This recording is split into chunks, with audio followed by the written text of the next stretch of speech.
लेकिन बात सबसे पहले बिहार की। देश में जाति जनगणना को लेकर बहस जारी है। कोई इसके समर्थन में है तो कोई इसका विरोध कर रहा है, सवाल उठा रहा है। लेकिन जाति जनगणना की इस बहस के बीच बिहार में जाति पर संग्राम छिड़ गया है। बिहार के दो पूर्व मुख्यमंत्री जाति और डिग्री दोनों को लेकर आमने सामने हैं।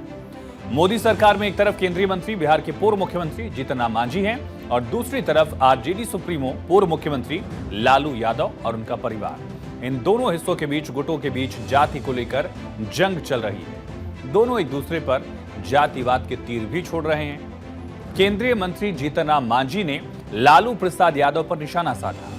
मांझी ने कहा कि लालू यादव नहीं है बल्कि गड़रिया हैं। इसका जवाब लालू प्रसाद यादव ने भी दिया है। पूर्व मुख्यमंत्री लालू यादव ने अपने अंदाज में तंज किया और पूछा कि जीतन राम मांझी क्या मुसहर हैं?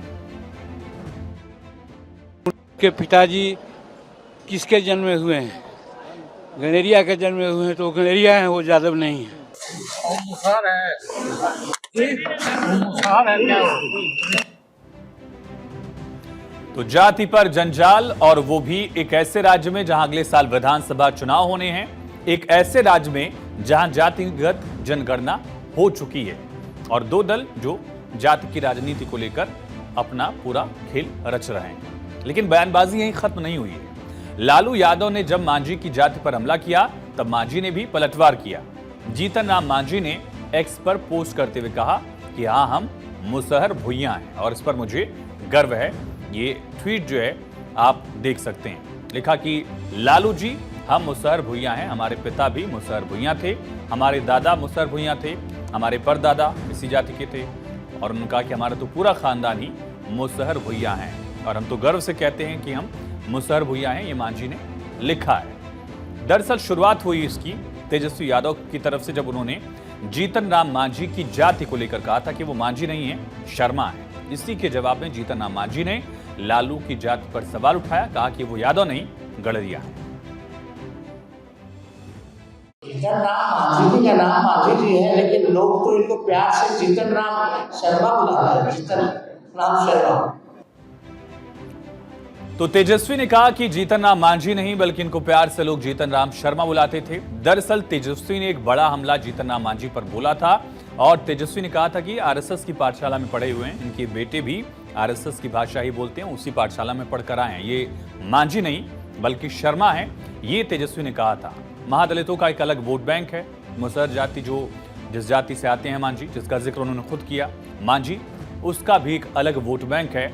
और इसी पर निशाना साधते हुए तेजस्वी ने जीतन राम मांझी की जाति पर सवाल उठाया कि वो सही रिप्रेजेंटेशन उस कास्ट का, उस जाति का कर रहे हैं क्या। दरअसल 18 सितंबर का मामला याद करिए। बिहार के नवादा में ही जमीनी विवाद हुआ था। जमीनी विवाद को लेकर दलित बस्ती में आग लगा दी गई थी और इसको लेकर तब नेता प्रतिपक्ष तेजस्वी ने नीतीश सरकार पर हमलावर रुख अख्तियार किया था। हालांकि सरकार के बचाव में जीतन राम मांझी उतरे। तब जीतन राम मांझी ने कहा था कि इस घटना के पीछे यादवों की साजिश है। घटना के बाद कितने यादव गिरफ्तार हुए, इसकी भी जानकारी उन्होंने सोशल साइट एक्स पर तब दी थी। क्या ट्वीट किया था उस दौरान, ये देखिए। लिखा कि विपक्षी दलों के गुंडे हमारे घर दरवाजों को तोड़ सकते हैं पर हमारे लोगों का हौसला नहीं तोड़ सकते। घर जलाने वाले लोगों के संरक्षक लालू पाल गड़ेरी, यहां कोट किया उन्होंने, आप राजनीति के लिए अपनी जाति छुपा सकते हैं पर हम नहीं। हम गर्व से कहते हैं मुसहर हैं।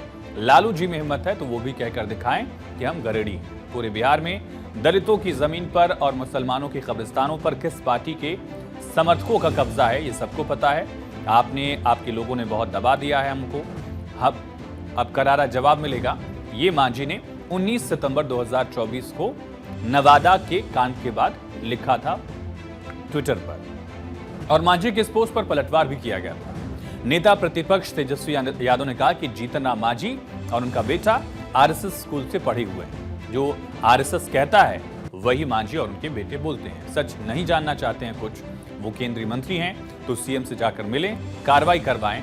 ये भी तेजस्वी ने कहा कि जिसने आग लगाई है उसको जेल में डाल दीजिए, लेकिन बिना तथ्यों के कुछ भी नहीं बोलना चाहिए। ये पलटवार भी नेता प्रतिपक्ष तेजस्वी यादव ने किया। बिहार पुलिस ने अब जिन लोगों का इसमें भूमिका है उन्होंने लिस्ट जारी किया है। मांझी जी कुछ बोल रहे हैं और उन्हीं की राज्य का सरकार जो लिस्ट जो है कुछ और जारी किया। तो हम तो कह रहे जो बीजेपी देती है, जो आरएसएस देती है, वही पढ़ते हैं। और जीतन राम मांझी जी का नाम मांझी जी है, लेकिन लोग तो इनको प्यार से जीतन राम शर्मा बुलाते हैं, जीतन राम शर्मा। तो जाति के नाम पर सियासत काम पर डटी रही। तेजस्वी यादव के जवाब में जीतन राम मांझी फिर सामने आए। मांझी ने कहा हम लोग तो पढ़े लिखे हैं, वो अपनी डिग्री बताएं। तेजस्वी से कह रहे हैं कि मैं तो पढ़ा लिखा हूं, आप अपनी डिग्री बताइए। वो लोग नहीं पढ़े हैं, हम तो पढ़ के आए ही हैं। वो पीएचडी है, नेट है, प्रोफेसर है, हम भी ऑनर्स किया है। उनकी डिग्री क्या है वो बतावें, एक चीज़। दूसरी बात, यदि वो शर्मा हमको कहते हैं तो अपने पिताजी के बारे में मांगे कि उनके पिताजी किसके जन्म में हुए हैं। गनेरिया के जन्म में हुए हैं तो गनेरिया हैं, वो यादव नहीं है। दरअसल जब जीतन राम मांझी की जाति पर सवाल उठाए तेजस्वी ने, उनकी पढ़ाई पर सवाल उठाया कि आरएसएस के स्कूल से पढ़े हुए हैं, तब मांझी ने कहा कि लालू प्रसाद यादव अपनी जाति बताएं, वो गडरिया हैं, वो यादव नहीं है। ये भी सच खुलकर सामने आया। इस तरह का मांझी ने एक तरह से हमला बोला और डिग्री को लेकर भी सवाल उठाया कि मैंने पढ़ाई की है, मेरे बेटे ने भी प्रोफेसर तक की, पीएचडी तक की पढ़ाई की है, आपकी डिग्री कहाँ है। और जाति की इस जंग में जब इस तरह की बयानबाजी हुई, इस तरह के रिएक्शंस आए, तब लालू प्रसाद यादव की बेटी और आरजेडी की सांसद मीसा भारती भी इसमें कूद पड़ी। मीसा भारती ने कहा कि बिहार के लोगों को अब जीतन राम मांझी से जाति का सर्टिफिकेट क्या लेना पड़ेगा।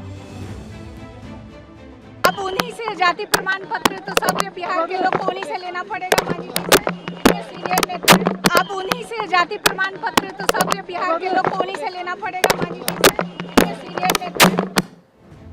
तो जब आरजेडी सांसद ने कहा कि जाति का प्रमाण पत्र क्या मांझी साहब देंगे, इसका जवाब भी मांझी की पार्टी से आया। हिंदुस्तान आवाम मोर्चा के प्रवक्ता श्याम सुंदर शरण, उनकी तरफ से रिएक्शन दिया गया, लेकिन आरजेडी की तरफ से भी इस पर बयानबाजी जारी है। आरजेडी के प्रवक्ता मृत्युंजय तिवारी और हिंदुस्तान आवाम मोर्चा के प्रवक्ता श्याम सुंदर शरण की तरफ से क्या रिएक्शन आए, सुनिए।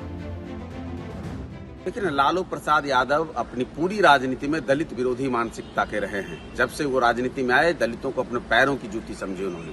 हम तो चैलेंज देते हैं उनको कि आप अपनी वंशावली जारी करिए कि आप सही मायनों में यादव हैं कि आप सही मायनों में गडेरी हैं, पता चल जाएगा। आपके बिहार सरकार में तो जमीन का सर्वे में लोग वंशावली बना रहे हैं, आप भी बनाइए। आपकी संपत्ति की भी जांच हो जाएगी, उसका बंटवारा भी हो जाएगा और आपकी जाति का भी पता चल जाएगा। तो आदरणीय मांझी जी जाति प्रमाण पत्र ना बांटें, जो मंत्रालय उनको मिला है उसमें काम क्या किया है ये बताना चाहिए उनको। ये आदरणीय मांझी जी भूल गए कि आदरणीय लालू प्रसाद जी का देन है, आज उनको वहां बीजेपी में भी पूछ हो रही है उनकी। दरअसल जीतन राम मांझी महादलित की 19% आबादी पर एक तरह से दावा करते रहे और उसे अपना कोर वोट बैंक मानते हैं। नवादा में भी 18 सितंबर की रात दबंगों ने 35 घरों को जला दिया था। इस अग्निकांड में महादलितों के ही घर जलाए गए थे, लेकिन जो आरोपी थे उनमें भी ज्यादातर दलित थे, लेकिन पीड़ित महादलित थे। इस वजह से मांझी ने इस मुद्दे को फौरन लपक लिया और उन्होंने नाम भी लिया था, यादव का नाम लिया, क्योंकि 14.26% वाली यादव जाति के वोट बैंक पर लालू प्रसाद यादव का एक तरह से दबदबा रहा है, दावा ठोकते रहे हैं। और दूसरी तरफ महादलितों की आबादी भी बिहार में लगभग 19% से ज्यादा है। जाति की सियासत है, जाति पर सवाल है और जाति पर ही चुनाव भी होते हैं। इसी वजह से जाति जनगणना का मुद्दा भी सियासत में है, आरक्षण का मुद्दा भी इसी से एक तरह से प्रत्यक्ष तौर पर जुड़ा भी हुआ है। एक तरफ लालू प्रसाद यादव और उनके बेटे तेजस्वी जो नेता प्रतिपक्ष हैं, उनकी तरफ से इसको लेकर हमला बोला गया, मांझी के बयान पर पलटवार किया गया और बिहार में जाति पर इसी वजह से संग्राम छिड़ा हुआ है। जातिवाद की इस जंग में बिहार में नेता 2025 में होने वाले विधानसभा चुनाव की बिसात भी बिछा रहे हैं। दरअसल बिहार के अलावा देश के किसी भी राज्य में महादलित नहीं है। इसकी शुरुआत बिहार में कैसे हुई ये समझिए। साल था 2007। बिहार में मुख्यमंत्री नीतीश कुमार ने दलितों में से एक अलग कैटेगरी बना दी। कैटेगरी है दलित, शेड्यूल कास्ट, इसमें एक सब कैटेगरी बना दी उन्होंने। उस सब कैटेगरी को नाम दिया महादलित, यानी दलितों से भी ज्यादा पिछड़े हुए महादलित। इसमें 18 वंचित दलित जातियों को जगह दी गई थी इस सब कैटेगरी में। पासवान और धोबी को भी इससे अलग रखा गया था। इसका विरोध भी दलित नेता रामविलास पासवान ने तब किया था। पासवान ने यहां तक कह दिया था कि महादलित शब्द ही गलत है। हालांकि एक साल बाद 2007 में सब हुआ। 2008 में धोबी और पासी जाति को भी महादलितों में शामिल कर लिया गया। फिर आया 2009 साल, तब रविदास जाति को भी इसमें रखा गया। 2018 में पासवान जाति को भी महादलित में ही रख लिया गया। कभी पासवान विरोध कर रहे थे और कभी उनकी जाति को महादलित की कैटेगरी में रखा गया, हालांकि बहुत बाद में ही हुआ 2018 में। अभी फिलहाल महादलितों में कुल 22 जातियां शामिल हैं और बिहार की राजनीति का बड़ा सच ये जातियां हैं। जाति पर सियासत बिहार की कड़वी हकीकत है। यहां हर नेता जिसके पास अपना अपना वोट बैंक है, कास्ट इक्वेशन की वजह से, कास्ट रिप्रेजेंटेशन की वजह से, और वो अपनी जाति की वजह से पार्टी में जगह भी पाते हैं। मुख्यमंत्री नीतीश कुमार का कोर वोट बैंक जो है वो कुर्मी कोयरी है। इसके अलावा अति पिछड़ों और महिलाओं के वोट पर भी उनकी खास पकड़ रही। लालू प्रसाद यादव की पकड़ यादव और मुसलमान MY फैक्टर रहा है। हालांकि वो अब माई बाप की बात भी करते हैं, उसमें बाकी रिप्रेजेंटेशन भी दिखाने और देने की कोशिश करते हैं। लेकिन 2024 के लोकसभा चुनाव में कुशवाहा यानी कि कोयरी वोट बैंक में भी सेंधमारी की कोशिश आरजेडी ने की थी और यही वजह है कि नतीजों के बाद भी आरजेडी ने लोकसभा में संसदीय दल का नेता अभय कुशवाहा को बनाया। अब आपको बताते हैं कि किस पार्टी का कोर वोट बैंक जो है वो किस जाति से है। समझिए, जाति की सियासत और इसी आधार पर राजनीतिक पार्टियां। जेडीयू का जो कोर वोट बैंक है नीतीश कुमार का, वो कुर्मी कोयरी वोट बैंक रहा है, मेनली फोकस रहा है। हालांकि अति पिछड़ों और महिलाओं को भी एक वोट बैंक की तरह जेडीयू अपने पाले में लाने की कोशिश करती रही है। लालू यादव के समय आरजेडी यादव मुस्लिम की पार्टी के तौर पर एक पहचान रखती रही है। हालांकि तेजस्वी इसको बदलने की कोशिश कर रहे हैं ताकि बाकी भी पिछड़े जातियों का वोट उनको मिल पाए। बीजेपी पर भी आरोप लगते रहे कि बीजेपी ब्राह्मण बनिया की पार्टी है, सवर्ण वैश्य उसका कोर वोटर है। लेकिन बीजेपी ने भी ओबीसीज का चेहरा देकर उस वर्ग को साधने की कोशिश की और अलग अलग कास्ट इक्वेशन के जरिए उनको रिप्रेजेंटेशन दिया। मसलन एक आदिवासी महिला को राष्ट्रपति पद तक, उसके पहले एक दलित नेता को, दलित रामनाथ कोविंद को राष्ट्रपति पद तक पहुंचाया गया। इस तरह से रिप्रेजेंटेशन का दावा बीजेपी की तरफ से किया जाता रहा है। LJPR ये भी दलितों की राजनीति करती है और हिंदुस्तान आवाम मोर्चा भी दलितों की राजनीति करती रही है। इस वजह से कई बार आपसी मतभेद भी तमाम राजनीतिक दलों में दिखते हैं, उस कंडीशन में भी जब ये एक ही अलायंस में हों। लेकिन फिलहाल बिहार की राजनीति में जाति का प्रभाव इतना है कि चुनावी रणनीतिकार प्रशांत किशोर ने जन स्वराज बनाया तो लोगों से उन्होंने भी वादा किया कि जिसकी जितनी आबादी उसको उतनी हिस्सेदारी हम देंगे। श्री प्रशांत किशोर UN में काम करके आए हैं, एक प्रोग्रेसिव चेहरे के तौर पर जाने जाते हैं। उनको भी जाति की बात करनी ही पड़ी। लेकिन बिहार में कौन सी जाति का कितना प्रतिशत वोट बैंक है, एक आंकड़ा ये भी देखते हैं कि फिलहाल आंकड़ा क्या है। जातिगत सियासत तो है, लेकिन फैक्ट्स फिगर्स क्या है।